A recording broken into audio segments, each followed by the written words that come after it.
Radio Republik Indonesia Cirebon dengan berita daerah. Yang diharapkan akan menambah destinasi pariwisata yang seperti dilakukan oleh Kecamatan Talun ya, desa-desanya sudah sadar, masyarakatnya sadar akan pariwisata atau potensi pariwisata di desanya. Bagi pedagang ya keberatan ketika naik, ini kan besar modalnya untuk membeli bahan pokok.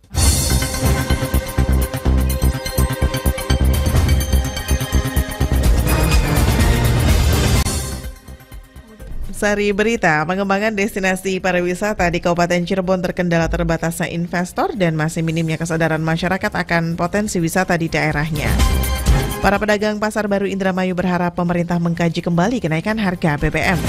Selisma Juliasari, inilah berita daerah selengkapnya. Pengembangan destinasi pariwisata di Kabupaten Cirebon terkendala terbatasnya investor dan masih minimnya kesadaran masyarakat akan potensi wisata di daerahnya. Masyarakatnya sadar akan pariwisata atau potensi pariwisata di desanya, sehingga itu tujuan akhirnya adalah untuk meningkatkan ekonomi masyarakat desa. Kabupaten Cirebon memiliki beragam potensi destinasi pariwisata. Untuk mengoptimalkan potensi tersebut, maka diterbitkan Perbub tentang pembentukan dan pengembangan desa wisata di Kabupaten Cirebon. Kepala Dinas Kebudayaan dan Pariwisata Kabupaten Cirebon, Denny Nur Cahya, mengatakan, pengembangan destinasi pariwisata di Kabupaten Cirebon terkendala terbatasnya investor dan masih minimnya kesadaran masyarakat akan potensi wisata di daerahnya. Pengembangan destinasi pariwisata di Kabupaten Cirebon itu kelihatan sangat sulit karena memang terbatasnya investor, kemudian juga belum sadarnya masyarakat bahwa di desanya ada potensi ya.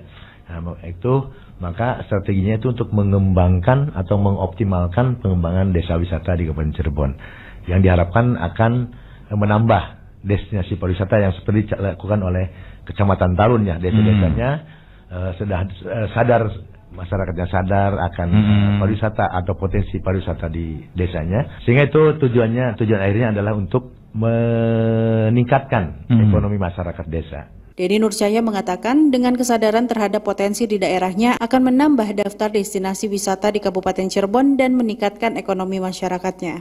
Berdasarkan data inventarisir, ada 66 potensi wisata baru di Kabupaten Cirebon, baik wisata alam, wisata buatan, dan wisata religi. Aura Aulia melaporkan. Kebijakan pemerintah menaikkan bahan bakar minyak BBM bersubsidi mempengaruhi pada kenaikan harga kebutuhan bahan pokok sembako di sejumlah pasar tradisional di wilayah Cirebon. Salah satunya di Pasar Kanoman, di mana harga telur ayam kembali naik mencapai Rp35.000 per kilonya, di mana sebelumnya Rp31.000 per kilo. Hal ini diakui salah seorang pedagang telur di Pasar Kanoman, Sauna, kepada RRI. Ia mengatakan, selain telur, kenaikan juga terjadi pada cabai rawit oren, sebelumnya Rp27.000 per kilo, kini menjadi Rp32.000 per kilonya. Menurut Sauna, kenaikan ini terjadi disebabkan naiknya ongkos transportasi angkutan sembako, imbas dari naiknya harga BBM. Para pedagang Pasar Baru Indramayu berharap pemerintah mengkaji kembali kenaikan harga BBM. Pastilah ada efek dominonya. Pedagang sembako di Pasar Baru, Kelurahan Karangmalang, Kecamatan Kabupaten Indramayu, keberatan dengan adanya kenaikan bahan bakar minyak BBM. Pedagang sembako yang juga sebagai Ketua Asosiasi Pedagang Pasar Baru Indramayu, Adang Wahyudi, menyebutkan mengacu dampak kenaikan pajak yang sudah ditetapkan pemerintah telah mempengaruhi harga bahan pokok, besaran modal, serta daya beli konsumen yang menurun. Apalagi ditambah dengan naiknya harga BBM, dipastikan efek dominonya luar biasa. Apalagi baru-baru ini ada kenaikan harga BBM. Mengaca kasus yang kemarin itu pastilah ada efek dominonya. Nanti akan diikuti oleh kenaikan harga bahan pokok. Bagi pedagang ya keberatan ketika naik, ini kan besar modalnya untuk membeli bahan pokok. Nilai uangnya kan berkurang berbandingkan dengan nilai barangnya. Ketika adanya kenaikan pajak, tutur adang harga bahan pokok yang sangat terasa dampaknya adalah produk pabrikan, diantaranya mie instan yang mengalami kenaikan harga hingga 3 kali berturut-turut. Menyikapi hal itu, pihaknya untuk sementara menghabiskan stok barang lama dan tetap memantau perkembangan ke depan dengan berbagai kemungkinan yang bisa terjadi hingga harus melakukan pengurangan pembelian barang. Ia meminta elemen masyarakat lain seperti mahasiswa, pemerhati kondisi sosial untuk menyuarakan penderitaan para pedagang dan konsumen dengan kenaikan harga BBM ini. Ia juga berharap pemerintah mengkaji kembali dengan teliti naiknya harga BBM yang justru akan mempersulit masyarakat kecil. Caca Rukmana melaporkan. Sejumlah mahasiswa yang tergabung dalam Cipayung Plus melakukan aksi unjuk rasa di depan gedung DPRD Kota Cirebon kemarin. Mereka berorasi dan mendesak pemerintah pusat untuk menurunkan harga BBM subsidi yang sudah dinaikkan. Dalam tuntutannya, Cipayung Plus Cirebon meminta pemerintah menurunkan harga BBM bersubsidi, pengawasan distribusi BBM bersubsidi, mendesak pemerintah pusat agar harga BBM kembali normal dan mendesak transportasi pengguna dana APBN untuk BBM subsidi serta meminta pemerintah untuk memberantas mafia migas. Menanggapi hal tersebut, anggota DPRD Dani Mardani hadir untuk rakyat dan menampung keinginan mahasiswa. Sejumlah ibu rumah tangga di Kabupaten Majalengka menunggu angkutan umum yang biasa lewat. Namun, sudah hampir 1 jam tidak ada satupun angkutan yang lewat. Salah seorang ibu rumah tangga wilayah Perapatan, Yeni mengatakan, hari kemarin dirinya harus ke Pasar Raja Galuh untuk berjualan. Namun, akibat mobil angkutan yang tidak ada, akhirnya ia terpaksa menggunakan ojek. Sementara salah seorang supir angkutan umum jurusan Perapatan, Sumberjaya Raja Galuh Trisna mengatakan, pihaknya bersama supir angkutan umum lainnya sudah sepakat untuk menggelar aksi mogok massal. Naiknya harga BBM membuat supir angkot menggelar aksi solidaritas mogok massal untuk menuntut kenaikan tarif atau ongkos.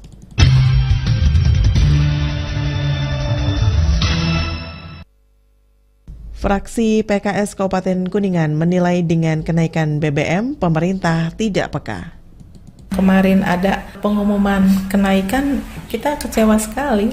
Fraksi PKS DPRD Kuningan kecewa atas keputusan pemerintah menaikkan harga BBM Pertalite dan Pertamax, dan PKS menyebut pemerintah tidak mempertimbangkan masukan dari masyarakat agar harga BBM tidak dinaikkan. Ketua Fraksi PKS DPRD Kuningan, Etik Widiati menyebutkan jika saat ini pemerintah tidak peka terhadap jeritan rakyatnya yang baru saja memulihkan diri pasca pandemi COVID-19. Dari awal kami menolak rencana kenaikan. Bahkan bukan kami saja yang menolak. Kayaknya semua juga sepakat ya, minimal menunda dulu. Bahkan PKS jelas menolak karena sekarang memang kondisi masyarakat itu baru pulih dari wabah COVID-19.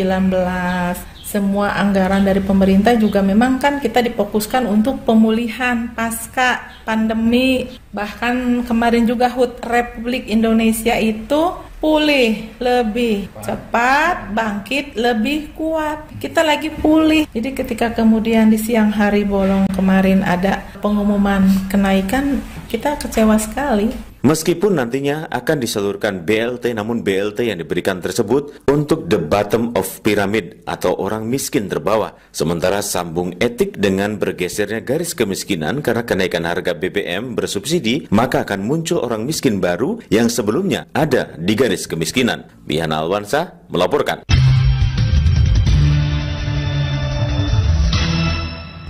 Tim Pengendali Inflasi Daerah TPID bersama Bank Indonesia Cirebon menggelar operasi pasar murah untuk komoditas bahan pangan di halaman Masjid Nurul Amal Perumnas Kota Cirebon sejak Senin hingga hari ini. Dalam kegiatan tersebut disediakan beberapa komoditas mulai dari telur ayam ras, beras, tepung terigu, gula, dan komoditas lainnya. Harganya berada di bawah harga pasar. Sementara itu Kepala Bank Indonesia Wilayah Cirebon, Hestu Wibowo mengungkapkan, kegiatan operasi pasar murah ini merupakan bagian dari salah satu program TPID dalam mengendalikan laju inflasi. Operasi pasar murah sebagai upaya menjaga keterjangkauan harga di kalangan masyarakat. Diharapkan masyarakat bisa membeli kebutuhan bahan pangan dan harga yang lebih terjangkau.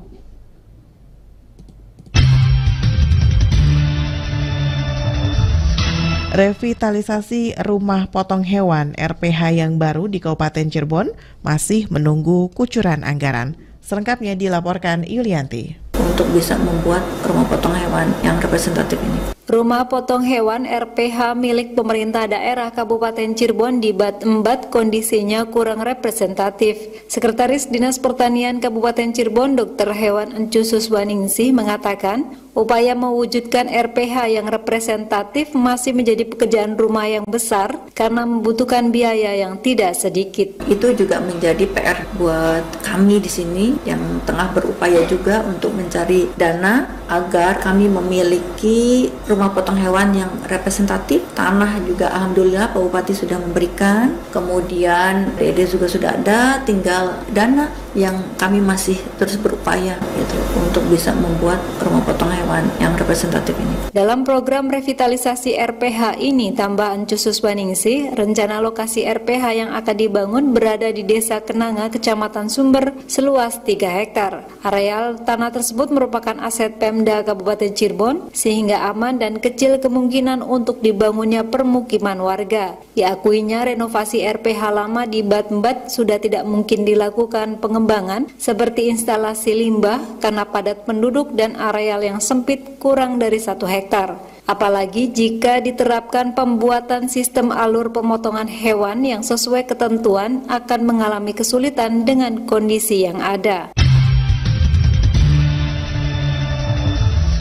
Saudara, selanjutnya kita beralih ke berita olahraga. Berita olahraga. Berita olahraga. Kesebelasan Sekolah Sepak Bola SSB Putra Citra Muda PCM Brawijaya, Desa Karangsembung, Kecamatan Kadipaten Majalengka, terus menorehkan prestasi pada ajang kejuaraan sepak bola usia dini.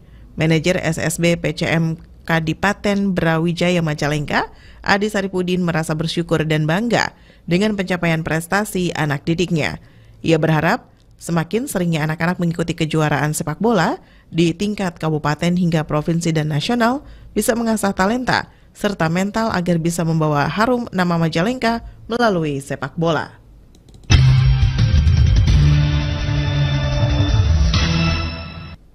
Saudara, selanjutnya kita akan ikuti pernak-pernik Hari Radio bersama penggiat budaya Raden Haidir Susilaningrat.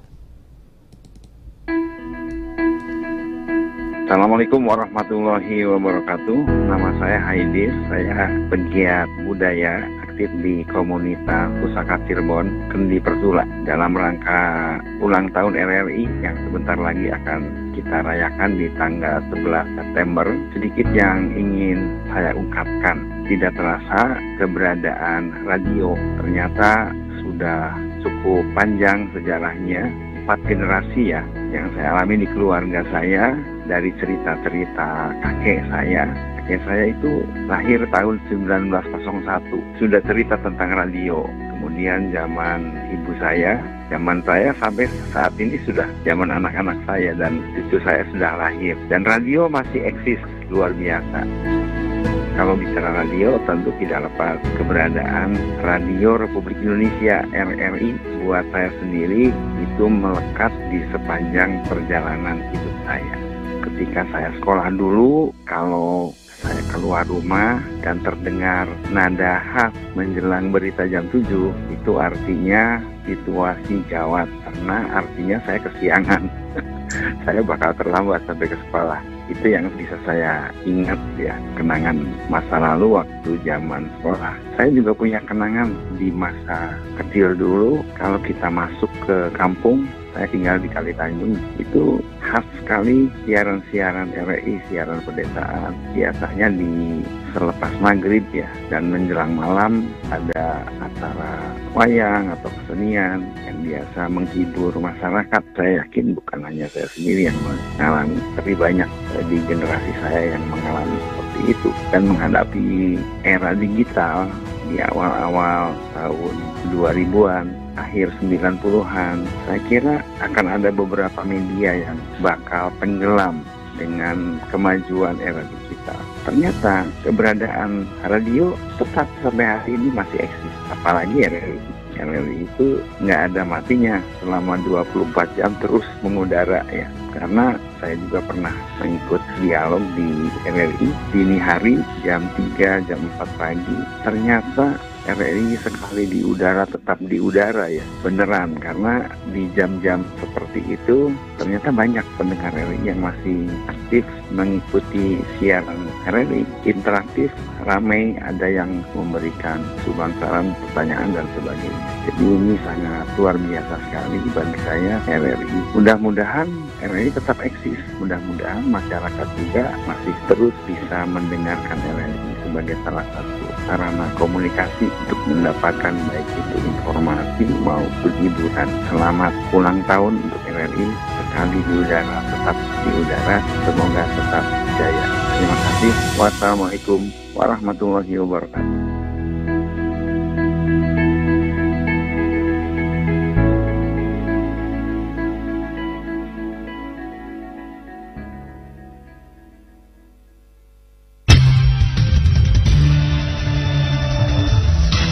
Saudara, sekian berita daerah kali ini. Terima kasih untuk kebersamaan Anda. Selamat pagi, tetap sehat, tetap semangat.